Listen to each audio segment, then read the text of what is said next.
akal kitanya. Jadi fun fact, ini adalah mungkin kenapa kapasitas otak aku di usia dewasa itu tidak maksimum. Karena di usia muda digunakan untuk menghafalkan hal-hal yang kurang penting seperti the whole dialogue of Sherina, petualangan Sherina. Iya, apalagi ya waktu itu ya. Hati-hati menerima akibatnya.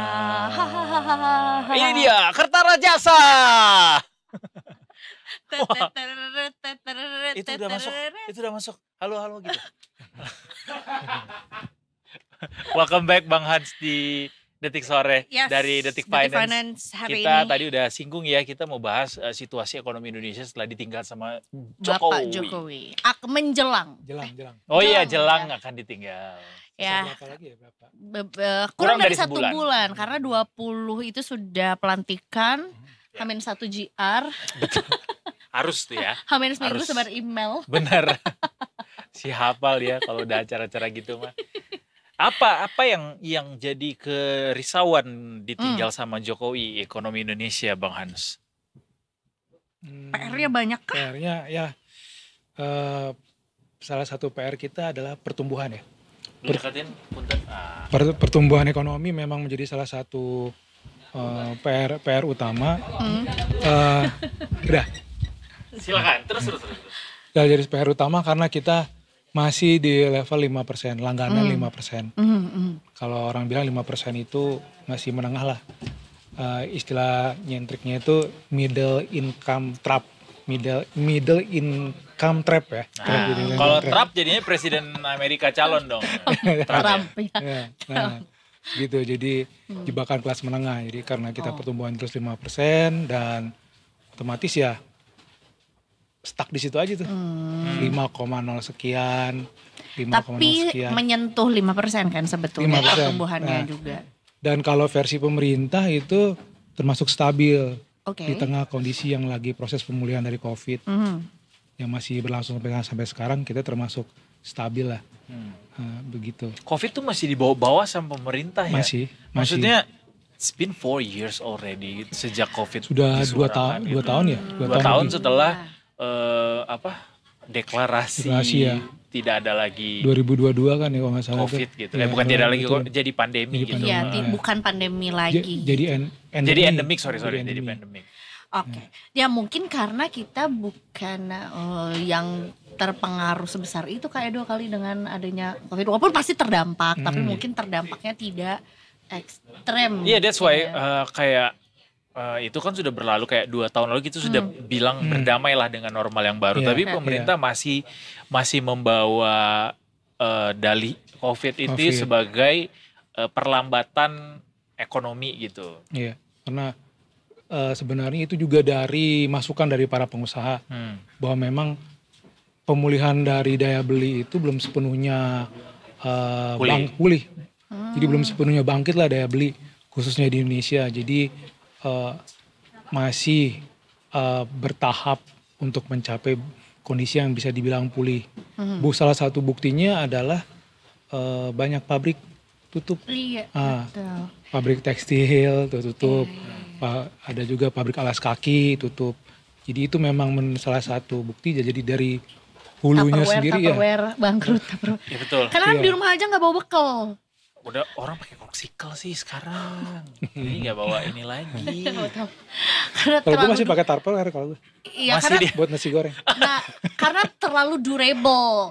Jadi nggak repurchase lagi karena orang masih bagus kok gitu. Lagi. Beli orang tuh beli Tupperware bukan bagus karena sebenarnya rusak, ya. Bukan karena apa, tapi karena hilang dan geprek. Atau mungkin kalah saing dari segi inovasi nggak sih? Kayak nggak relevan gitu sama zaman seiring berkembang gitu. Tapi oke, kita tinggalkan si Tupperware ini ya.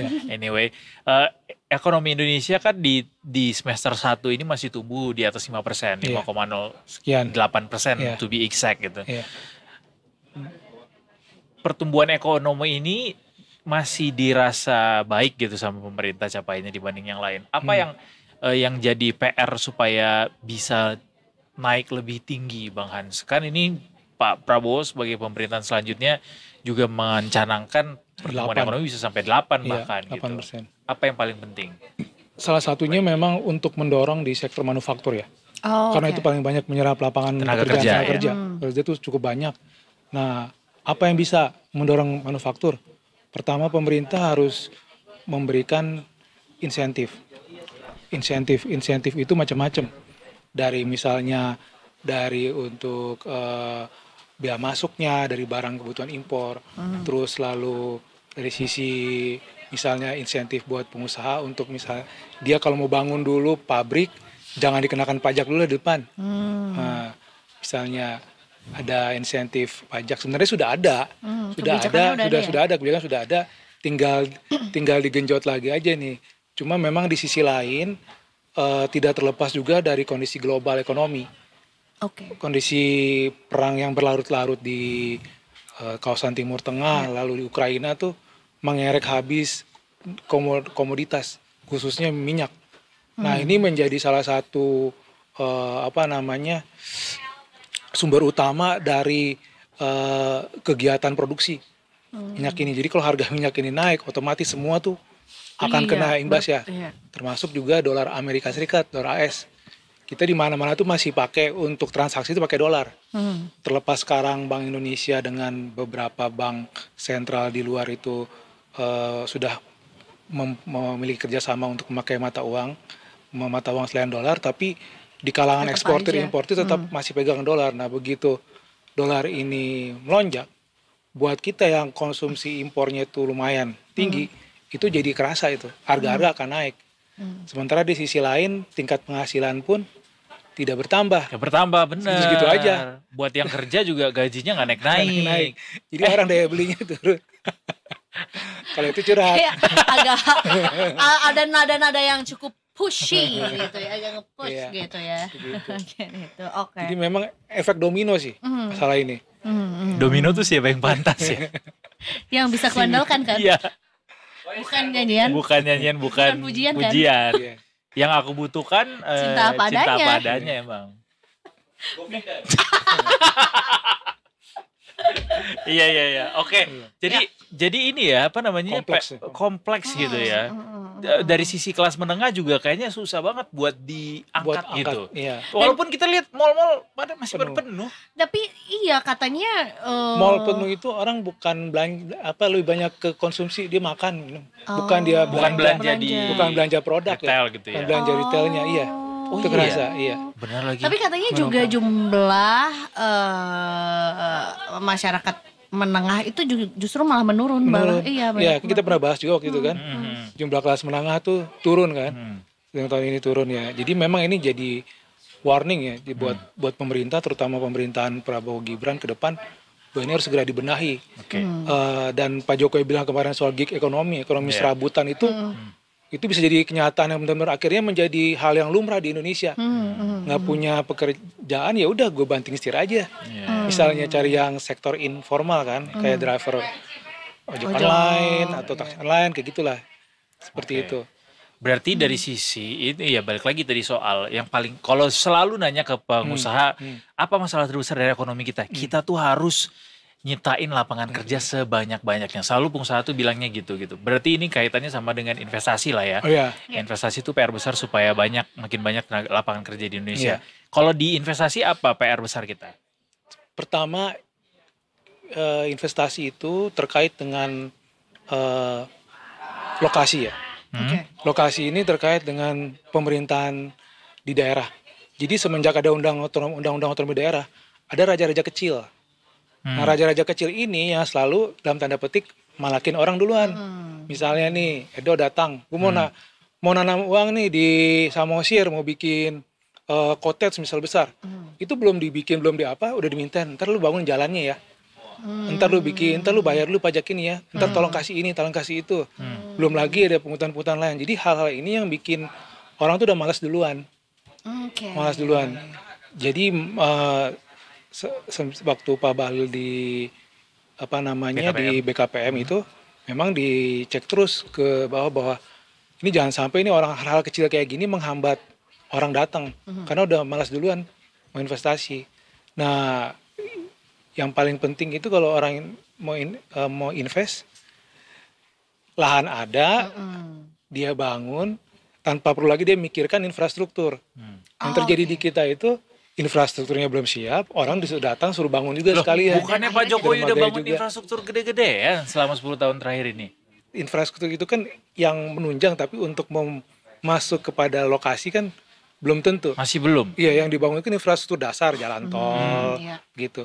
Tapi infrastruktur yang masuk misalnya ke kawasan industrinya kan harus butuh jalan akses, ada dermaga kayak gitu. Biasanya pemerintah daerah itu akan minta duluan di situ.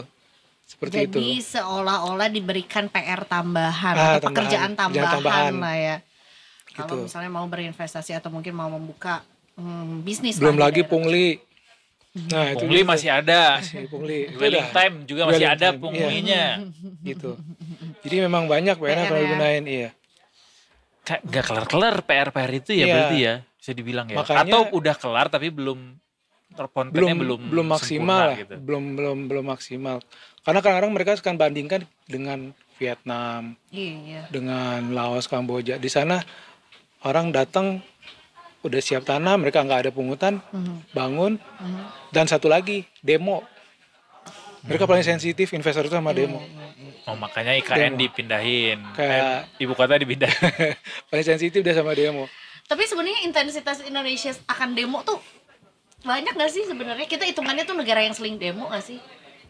Kalau untuk sisi sektor pekerja bisa dibilang lumayan karena setiap ada aja demo. Tapi terima kasih sih ke buruh-buruh yang bikin demo itu, pada akhirnya kan kita dapat THR, kita dapat cuti, kita dapat itu sisi positifnya itu. Gitu. Tapi kan udah ada Omnibus Law. Ya. Itu belum terlalu berpengaruh saat ini. Sejauh ini dari sisi pengusaha melihat itu ya mesti pelan-pelan ya, karena tidak bisa diterapkan langsung. Karena kalau kita mengadaptasi dengan Omnibus Law itu bakal banyak yang kaget. Salah satunya yang diatur di itu soal kalau orang cuti kena PHK tuh hanya dapat 9 kali 9 kalinya itu kan. Itu kan beda sekali dengan yang sebelumnya kan. Ini ada aturan 9 kali belum tentu cukup itu. Dia dengan kebutuhannya kan. Itu salah satunya contoh ya. Itu Omnibus Law. Jadi memang banyak harus dikompromikan sih. Kalau dari sisi aturan. Kalau syukur-syukur bisa diubah, ada revisi. Ya Omnibus Law kan mungkin ini ya, kan dia undang-undang ya. Iya, undang-undang.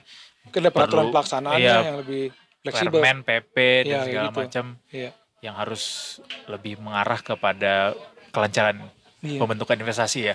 Tapi juga kan kita juga masih punya isu ini ya, tenaga kerja yang dibayar murah. Itu outsource itu dari dulu sampai sekarang tuh PR besar.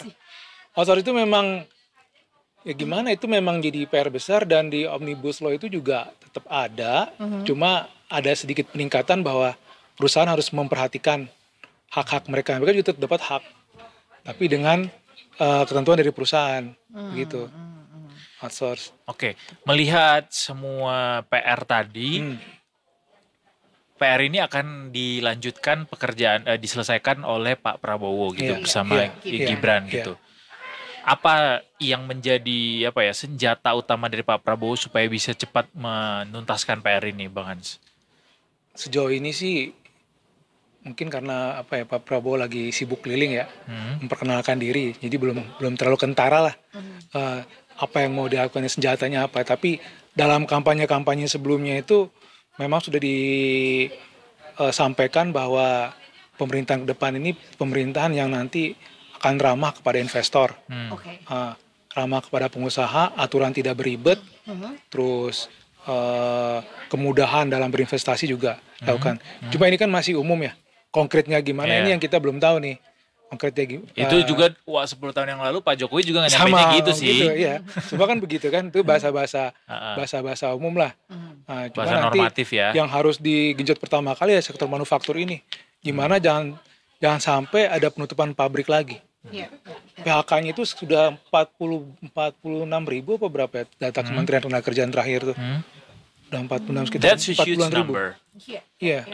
Jangan sampai nanti bertambah lagi. Iya. Jadi memang PR kita ini sangat besar. Indonesia ini negara konsumtif, kebutuhannya lebih banyak dari impor, Sementara produk yang diimpor itu barang-barangnya tuh nggak masuk lancar, tersendat lah macam-macam kan. Ya, Karena sekarang kondisi global. genjotnya hilirisasi Ya, ya. genjotnya hilirisasi. Kita kuatin diekspor. Gitu. Makanya nanti kan ntar lagi ada produksi susu ikan Susu secara ikan. massal. Itu adalah satu bentuk produk hilirisasi juga Hilirisasi, ya. iya. Dari ikan diambil ke laut, terus habis itu diolah Betul. jadi susu, nelayan dapat Untung, nilai tambah, ya. Nilai ya. tambah. Pabrik Gitu. juga. Gitu. Jadi memang main besar lah PR ke depan ini. Ya semoga lah ya di Iya, pemerintahan yang pemerintahan baru gitu. Jadi kita nggak lagi-lagi mendengar bahwa kita masih pemulihan pasca COVID gitu. Betul, Karena betul, sebetulnya betul. juga ya kita nggak tahu sih maksudnya di lapisan mana yang sebetulnya yang paling butuh Genjotan. untuk genjotan agar ya udah nggak kerasa lagi gitu ya efek COVID kemarin. Iya. Ya yang kelas menengah turun kemarin itu udah jadi alarm sih Alarm, sebenarnya ya, bahwa benar. we need to make something gitu yang jadi terobosan gitu Iya. ya. Cuma ya Pak Prabowo juga sampai sekarang belum ada omon-omon yang lebih ya, konkret gitu ya untuk apa terobosannya nih selain daripada membentuk banyak lembaga atau badan baru. Itu yang soal pajak dipisah juga belum ketahuan ya Iya, sekarang jadi ya. ntar namanya Badan Penerimaan Negara. Heeh. Oke. Itu untuk di situ ada bea cukai dan ada pajak terpisah dari Kementerian Keuangan, rencana begitu. Itu sudah fix kah? Baru rencana. Masih baru rencana kan? Karena Ya? kan ini memperhatikan kondisi anggaran. Iya betul. Kondisi anggaran. Jadi nggak bisa langsung berubah gitu aja. Bahkan ada kekhawatiran juga kabinet gemuk yang akan diciptakan sama Pak Prabowo ini bisa mengkhawatirkan kantong negara juga APBN karena semakin banyak menteri tentu semakin banyak beban juga ke negara. 40-an kementerian nanti. 40. Perkirakan. Betul. Dari yang sekarang berapa? 33 lah. 33 doang. Lumayan nambah 7 kementerian. Karena ya untuk mengurusi APBN akhirnya punya program baru lagi atau mungkin juga kementerian baru lagi dan itu membutuhkan APBN lagi. Iya. Iya tambahan lagi. Jangan lagi dari utang. Dan jangan salah, APBN itu nomor satunya utang, nomor duanya pajak kita. Betul. Iya. Isinya itu utama pajak kita aja. Utama pajak Kemarin- gali lubang tutup Betul. lubang. Betul. Kemarin kita ada momen pertambahan hutang ya, yang Hutang. Iya. cukup rapid tuh. Iya iya Iya. iya. Beberapa waktu lalu Iya. tuh Iya. pertambahan berapa miliar dolar Karena ya utangnya dalam beberapa waktu ya yang di masa singkat. Pak Jokowi kita harus akui pertumbuhannya eksponensial ya. Iya, karena di mana-mana dia geber kan bangunan itu, makanya Iya, betul. Dan jatuh temponya Jadi juga tempo pasti panjang. akan di masa selanjutnya, Masa selanjutnya. gitu yang bebannya Iya. juga akan besar kalau nggak buru-buru dibayar gitu. Itu juga efek domino dari masyarakat Indonesia yang sering bercanda pinjam 100. Beneran Mudah-mudahan jadinya kejadian kita ke World Bank juga gitu. Iya. Ada takut sih, jangan sih. Tahun depan tuh Pak Prabowo ada kewajiban nyari 775 triliun. Rencananya Bayar untuk utang. Iya, Oh. untuk utang, Untuk bayar untuk utang. bayar utang. Bagaimana caranya? Selamat Pak Jadi Prabowo. tempo.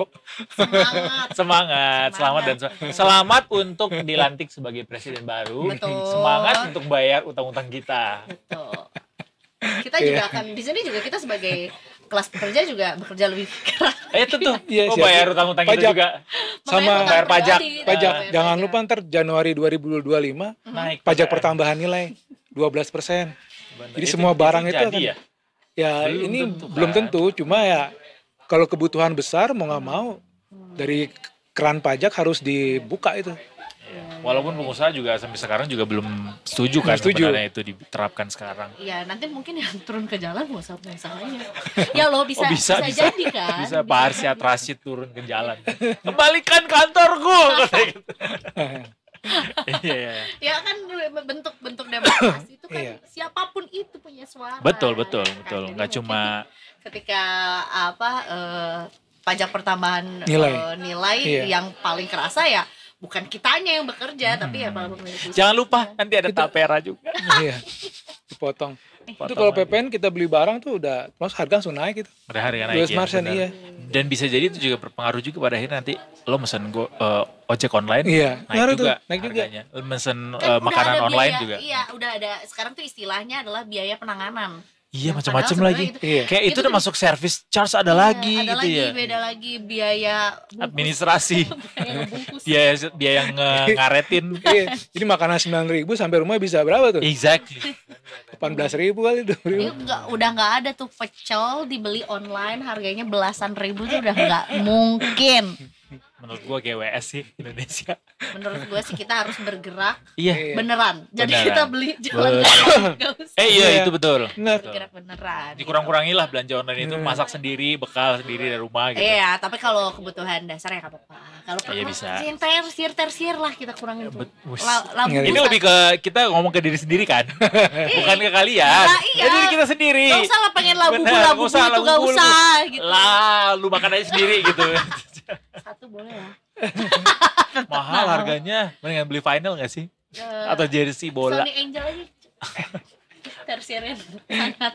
Lo Apa tuh beli murah? labu gak bang? Labu gua nggak tahu labu apa. Oh, Tahu dia taunya Labuan Bajo. oh ya, itu boleh nggak apa-apa. Nggak apa-apa. Meningkatkan perekonomian. Ya, meratakan Iya, pemerataan dan ekonomi juga ya. pariwisata Indonesia. Ya, gitu Alright, lah. terima kasih banyak. Sama-sama.